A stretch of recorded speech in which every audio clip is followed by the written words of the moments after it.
సాహితీ yoga 30 days weight loss online class లో join అవ్వండి. మీ అధిక బరువు తగ్గించుకోండి.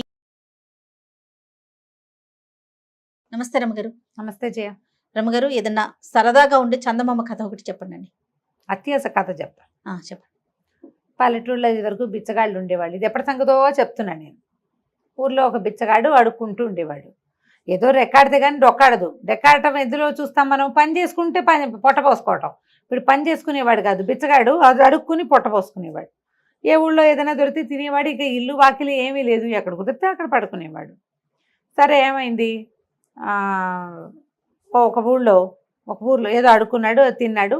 తిరిగి వస్తూ ఉంటే ఆ పూట పెద్దగా ఏమీ దొరకలేదు ఆహారం, సాయంత్రానికి ఏమీ లేదు. దాని నుంచి ఇంకో ఊరు వెళ్ళాలి. ఆ ఊళ్ళో తిరిగేశాడు, ఇంకా ఆ ఊళ్ళో ఉండకూడదు, అట్లా తిరిగేవాడు అనమాట. ఆ రెండో ఊరికి అడవి వైపుకి ప్రయాణం చేస్తుంటే ఒక ముసలాయన కనిపించాడు. ఎక్కడికి ఏమిటని మాట్లాడుకున్నారు. ఎవరు తోడు లేరు అని చెప్పాడు. నేను ఉంటాగా తోడు, అందాక వస్తానులే పదబాబు అన్నాడు. ఆ ముసలాయన అన్నాడు, ఏమిట్రా నువ్వు ఇంత వీక్గా కనపడుతున్నావు, అంటే బలహీనంగా కనపడుతున్నావు, ఆహారం లేదా, ఇందా ఈ శనగ్గింజ తీసుకో అని ఒక్క శనగ్గింజ వీడి చేతిలో పెట్టాడు. బాగుంది. వీడన్నాడు, శనగ్గింజతో పొట్ట నిండుతుందా, కడుపు నిండుతుందా, కాలు నిండుతుందా బాబయ్య అన్నాడు. ఏదైనా నిండొచ్చురా, ఏదైనా నిండుతుంది, జాగ్రత్త పెట్టుకో నా మాట విని అన్నాడు.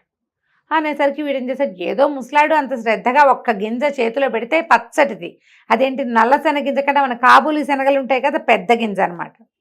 ఆ గింజని దట్టిలో దోపుకున్నాడు. దోపుకుని ఊరు దాటాడు, అడవి దాటాడు. దాటేసరికల్లా కొంచెం చీకటి పడి 7 గంటల వేళ ఇంకో పల్లెటూరులోకి చేరాడు.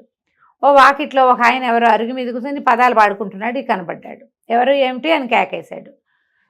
అడుక్కునేవాడిని బాబయ్య అన్నాడు. అనేసరికల్లా ఏ ఊర్రా అని అడిగాడు ఆయన.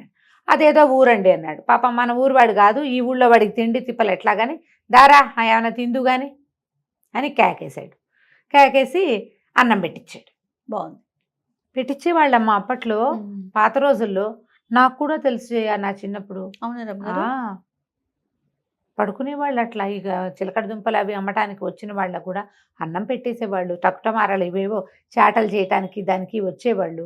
ఎవరో ఒకళ్ళు, 2కి 3కి కూడా, లేదా వాళ్ళ అమ్మ అన్నం వండుకుంటాం, కూర ఏంటంటే 3కి 4కి కూర, అంత ఆవకాయ, ఇంత మజ్జిగ పోసేవాళ్ళు. మా ఇంట్లో నుంచి కూడా బాగా వెళ్ళేవి చేయ అట్లా. తినేసి వెళ్ళిపోతారు. ఇంకా తినేసి ఇక పడుకుంటారు, తెల్లారేకి వెళ్తారు. రాత్రి పడుకోవటం కూడా, పడుకోవటం వాకిళ్లలో. అదే వాకిళ్లలో నేను పడుకోవటమే. కానీ ఇప్పుడు అసలు పడుకోవటం 3 రోజులు మన ఊళ్ళో అందరి పౌడర్ డబ్బాని చాట తయారు చేసేవాళ్ళు వాళ్ళు. తెలుసా నీకు? నీకు అసలు తెలీదు. ఈ పౌడర్ టిన్నులు, తర్వాత ఏమో ఈ కిరసనాయిల డబ్బాలు, వాటిని చాటలుగాను జల్లెళ్ళుగాను చేయటానికి కమ్మరం పనిచేసి కొంచెం కాల్చి చేయటం, తర్వాత సాగు కొట్టి సుత్తితో కొట్టి చేయటానికి చాలా మంది వచ్చేవాళ్ళు. వస్తే వాళ్ళకి ఏముంది, అన్నం వండుకునే వాళ్ళ బియ్యం కూడా వీళ్ళే ఇచ్చేవాళ్ళు. ఇలా వాళ్ళే ఎవరో ఒకళ్ళు. అదేలేండి. ఎవరింట్లో ఎక్కువ పని ఉంటే వాళ్ళు ఇచ్చేవాళ్ళు. ఊళ్ళో వాళ్ళందరూ వచ్చి అక్కడ చేయించుకునేవాళ్ళు. కత్తులు సానాలు చేయటానికి కూడా మనుషులు వచ్చేవాళ్ళు. ఇట్లా వీళ్ళు పని చేసుకునేవాళ్ళు. బిచ్చగాళ్ళకు కూడా అట్లాగే అన్నం పెట్టేవాళ్ళు. వీళ్ళు పని చేసుకుని 10 రూపాయలు సంపాదించుకుని వెళ్ళేవాళ్ళు. అన్నానికి ఇక్కడ ఉన్న ఊళ్ళో ఉన్న వాళ్ళ మీదే ఆసరా పడేవాళ్ళు. మా ఇంట్లో అలా ఇచ్చేవాళ్ళు, నాకు బాగా గుర్తు. పల్లెటూర్లమ్మా, ఇది నా ఘనత కాదు, ఇది ఊళ్ళలో ప్రతి వాళ్ళకి తెలుస్తాయి ఇవి. పల్లెటూరు జీవితాలు 50 ఏళ్ల క్రితం జీవితాలు తెలిసిన వాళ్ళకి అందరికీ తెలిసిన వ్యవహారమే. ఇలా ఎవరైనా బాబయ్య రాత్రిపూట అన్నం దొరకలేదంటే ఎవరో ఒకళ్ళు ఏముంది రేపొద్దుటికి ఉంచుకున్న అన్నం పడేసేవాళ్ళు, ఈ పూటకి అన్నం పెట్టేసేవాళ్ళు. అన్నం తింటే ఆ బయట ఎక్కడో గావంచా పరుచుకుని పడుకునేవాళ్ళు. పడుకోరా అన్నారు. అనేసరికల్లా సరే వాళ్ళ అరుగు మీద పడుకున్నాడు. పడుకునేటప్పుడు ఏం చేశాడు, ఈ నడుముకు ఒక దట్టి లాంటి తలక ఒకటి ఉంది కదా, అది మడత పెట్టింది. వాళ్ళు చాప ఇచ్చారు, చింకి చాప కింద ఆ తలగుడ్డ కింద శనగ్గింజని పెట్టు పడుకున్నాడు. ఏమనుకున్నాడు, ఈ శనగ్గింజ ఏదో మహత్యం ఉంది దీనికి, లేకపోతే ఎవరైనా మనకి అడిగితే అన్నం పెడతారు, పిలిచి అన్నం పెట్టేవాళ్ళు ఉన్నారా? దారా తిందుగానని పిలిచాడు, ఊరా మజ్జిగ వేసి అన్నం పెట్టారు. నిన్నటిదో మొన్నటిదో ఒక స్వీట్ ముక్క కూడా వేశారు. హాయిగా ఎక్కడ చెట్టు కింద పడుకోకుండా అరుగు మీద పురుగు పుట్రా లేకుండా హాయిగా పడుకొనిచ్చారు. మహామహత్తు కలిగింది ఆ శనగ్గింజ. గుర్తించాడు అని అనుకున్నాడు. ఇంతలో ఏమైంది, తెల్లవారేసరికల్లా ఇంకా ఇళ్లలో వాళ్ళు తిరగల, కోళ్ళు తిరుగుతాయి. తెల్లారేసరికల్లా కోళ్ళు తిరగటం మొదలు పెడతాయి. పొద్దున్నే అవతల ఆవిడ ఇంటి ఆవిడ లేచి పెరటి తలుపు తీసి ఉంటుంది. ఇంకా వీధి వాకిళ్ళవి తీల. ఈ గొడ్లకు పాలు తీయటాలు కోడి బుట్ట తీయటాలు అవి చేస్తారు కదా, బుట్ట ఓపెన్ చేస్తే అవి తిరుగుతుంటాయి. ఆ తిరుగుతున్న కోళ్ళలో ఒక కోడి, ఒక పూల కోడి టక్కు అవి ఇవి ఏరుకుని తింటూ వీడి గుడ్డ ఇట్లా తలగుడ్డ ఇట్లా తీయగానే ఆ కింద కనపడిన శనగింజలను లటక్కని తినేసింది. ఓహో. లబో దిబోమన్నాడు, మీ కోడి దొంగ మొహంది నా గింజ తినేసింది, అది మహత్తు కలిగిన గింజ, ఆయన ఎవరో మహానుభావుడు ఇచ్చాడు అని కేకలు పెట్టి గోల్ చేశాడు. ఇంట ఆయన అన్నాడు, ఏం చేతుండ్రా, పోని ఒక సేరు శనగలిస్తాను తీసుకో అంటే, కాదండి నాకు ఆ మహిమ గల శనగ్గింజే కావాలి, ఆ గింజ వల్లే నాకు రాత్రి అన్నం పుట్టింది, నేనేదో ఒక సంచిలో పడేసిన అన్నం తినేవాడిని, ఆకేసుకుని అన్నం తిన్నా రాత్రి దానివల్లే, కాబట్టి నాకు కుదరదన్నాడు. అనేసరికి ఆయన విసుగుబుట్టి, ఏ కోడిరా నీ శనగింజ తినది అని అడిగి, ఆ తెల్లపోలు కూడా దాన్ని తీసుకుపోన్నాడు.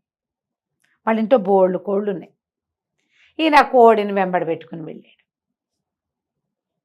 కోడిని వెంబడి పెట్టుకున్నాడు. ఆ పూట వాళ్ళు వెళ్ళేటప్పుడు కాస్త సద్దన్నం ఏదో పెట్టారు, అది తినేశాడు. మరి అన్నం కూడా లభించింది. కోడి ఒకటి లభించింది ఎక్స్ట్రా, గింజ వల్ల కోడి వచ్చింది. బాగుంది. కోడిని మోసుకుంటూ పోయాడు, చంకలో పెట్టుకున్నాడు.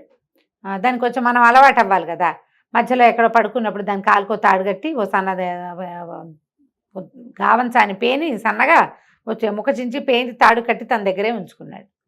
సాయంత్రానికి ఇంకో ఊరు చేరాడు. ఈ ఊర్లో చాలా పెద్ద కమత ఉన్న ఒకళ్ళ వాకిట్లో కూర్చున్నాడు. కూర్చుంటే వాళ్ళు అన్నం పెడతామన్నారు. సరే, అక్కడ వాళ్ళవే బోళ్ళు కోళ్ళు తిరుగుతున్నాయి. తన కోడిని కూడా కట్టేసి తన దగ్గర పెట్టుకున్నాడు. వాళ్ళు ముద్ద అన్నం పెట్టారు. వాళ్ళ వాకిట్లో పడుకున్నాడు. పడుకుంటే తెల్లారేసరికల్లా ఏమైంది, తెల్లవారేసరికల్లా వాళ్ళ కోళ్ళ గంప తీశారు. ఊళ్ళల్లో ఇలాగే కదా జరుగుతాయి. ఆ కోళ్ళన్నీ తిరుగుతుంటే వీడి కోడి వీడు కూడా ఏం చేశాడు, కాస్త మాగనగానే ఇద్దరు కళ్ళు తెరిచి కోడి తాడు కూడా తీసేసాడు. అది పోయి అక్కడ ఉన్న కోళ్ళతో తగాదా పెట్టుకుంది. కోళ్ళు ఎక్కరిసి పొట్టాడుకుంటాయి. ఇది అటు పొట్టాడుకుని ఇటు పొట్టాడుకుని అక్కడ వాళ్ళకి బోల్డంత కమత, బోల్డన్ని ఆవులు గేదెలు గొడ్లు ఉన్నాయి. ఇది పోయి అక్కడ పరిగెడుతూ వాటి కోళ్ళతోటి పరిగెడుతూ ఒక ఆవేయ ఒకటి నుంచుంటే ఆవు పేయ అంటే ఆవు దూడ దాని కాళ్ళ సందులోకి వెళ్ళి అదేమో కంగారు పడి తొక్కేసింది. కోడి కాస్తే చచ్చిరుకుంది. అయ్యో రామ.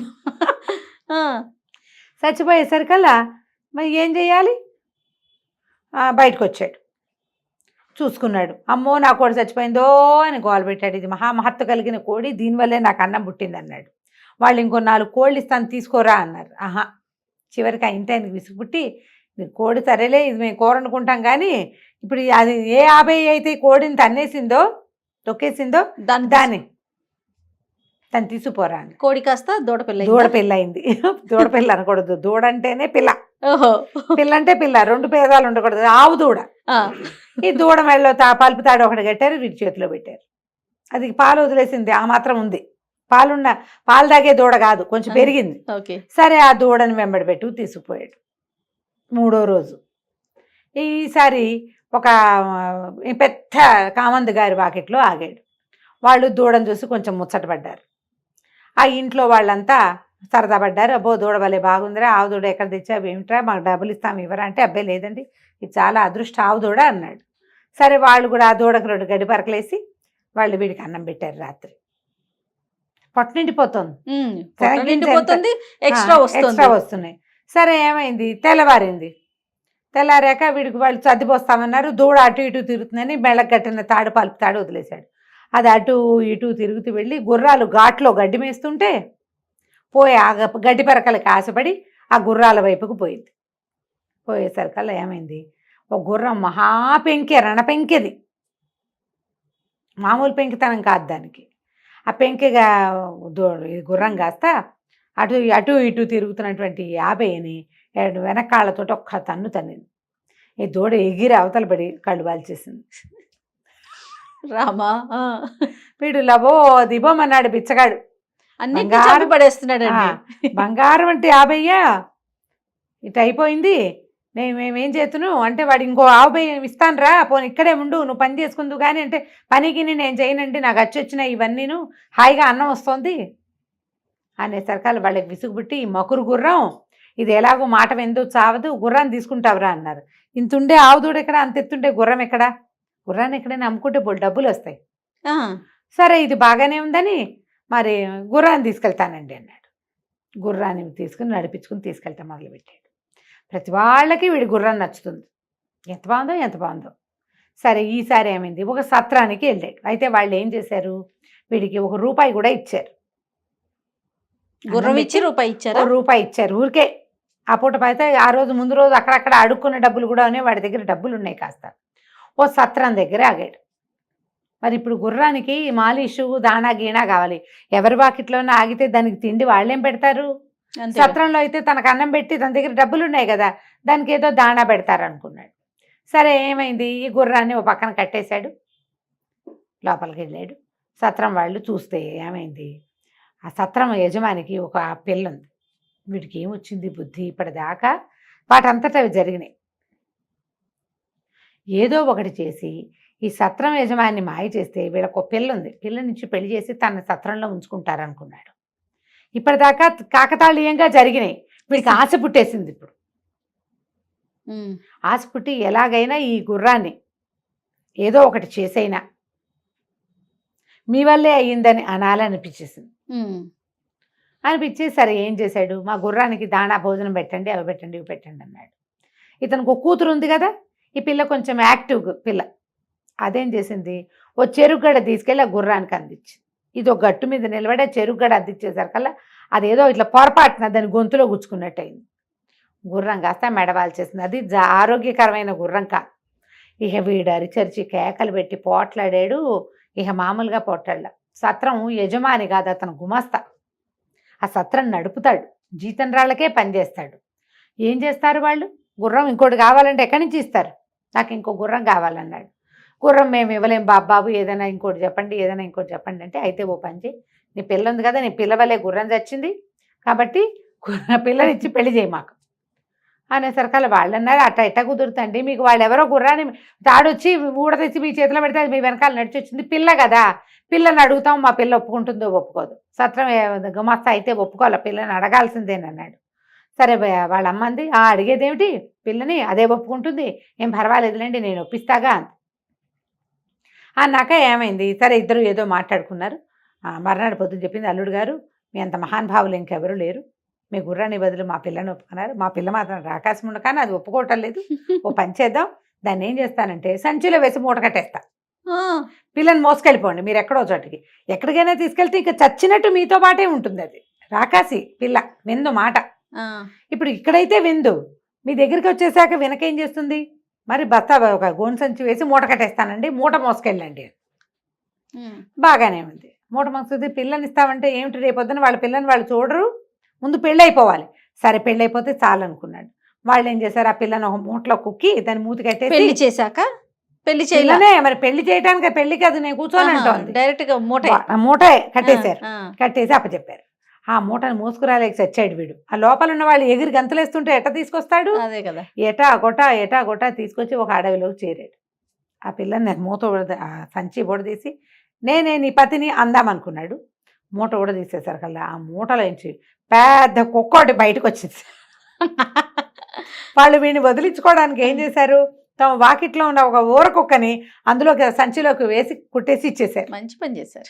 అయితే పిల్ల కావాలి వాడికి. అది కాస్త ఆ పొద్దున్న నుంచి వీడితో మోయబడి ఉందేమో, తిక్క పుట్టిపోయింది సంచిలో. అది ఒక్క అమాంతం వీడి మీదకి లంఘించి ముక్కు కొరికేసింది. ఇంకేం చేస్తాడు, పారిపోయింది బండి, ముక్కు కొరికేసి. ముక్కు నెత్తురు గారుకుంటూ ఉంది. ఇక అన్నం ఎక్కడిది సున్నం ఎక్కడిది అడవిలో. ఆ కొవ్వుడు సగం చిరిగిపోయిన ముక్కుకి ఎట్టగొట్ట పట్టీలు కట్టుకుని మళ్ళీ ముష్టడి కోట మొదలుపెట్టాడు. అడ్జస్ట్ కదా, ఆశపడకుండా ఒక చోట ఆగుంటే అంత ఇలా అయ్యేది కాదు. ఈ గుర్రాన్ని పిల్లకి మారు చేద్దాం అనుకున్నాడు, అక్కడ చెడిందనమాట. అన్ని చోట్ల అందరూ అవకాశం ఇచ్చారు, ఉండరా నాయనా ఇక్కడ బతుకు అంటే ఒప్పుకోలేదు.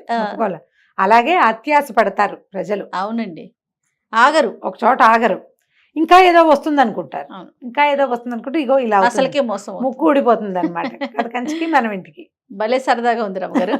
నమస్తే అండి. నమస్తే.